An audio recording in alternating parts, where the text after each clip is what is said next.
simpleng paalaman lang daw ang pag-uusap sa telepono ng mag-amang Dennis Padilla at Julia Barreto bago lumipad ang huli patungong London itong Lunes. Oo, nag-uusap kami. Sandali lang. Ako in-explain ko yung side ko as a father.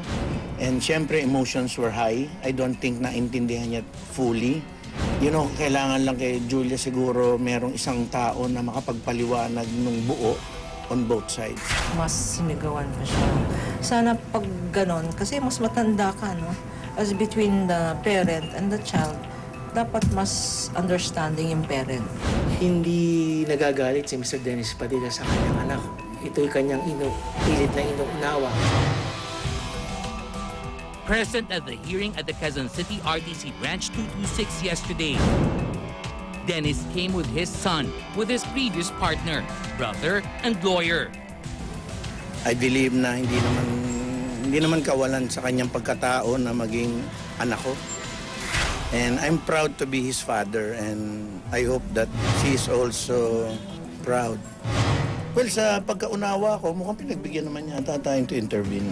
At binigyan kami ng similar period of days, of 5 days, within which to file our reply or comment doon sa kanila namang opposition sa motion to intervene namin. Basically, after both parties had already filed their respective pleadings, it will be considered submitted for resolution. Siguro kailangang makausap siya para malaman niya yung buong istorya. Para sa akin, ang dating sa akin, ang naiipit dito yung bata. Issue naman ng parents yun eh. I don't think there's a need for the children to na makialam dun sa case.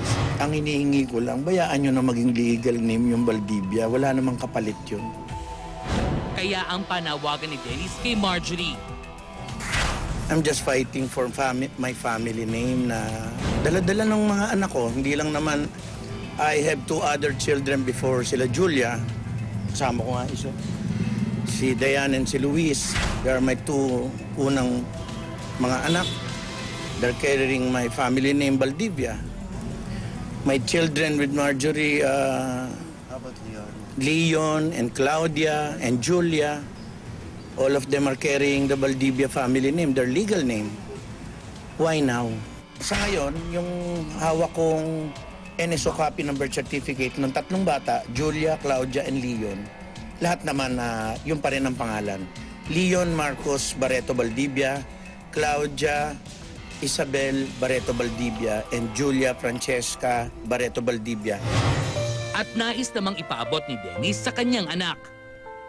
Alam mo kung ano itong pinaglalaban ko. Matalino kayo, alam mo to. Tanggap mo na parang magkalamat. Oo, meron yan. Oo, meron yan. Masakit yun. Anak ko rin yun.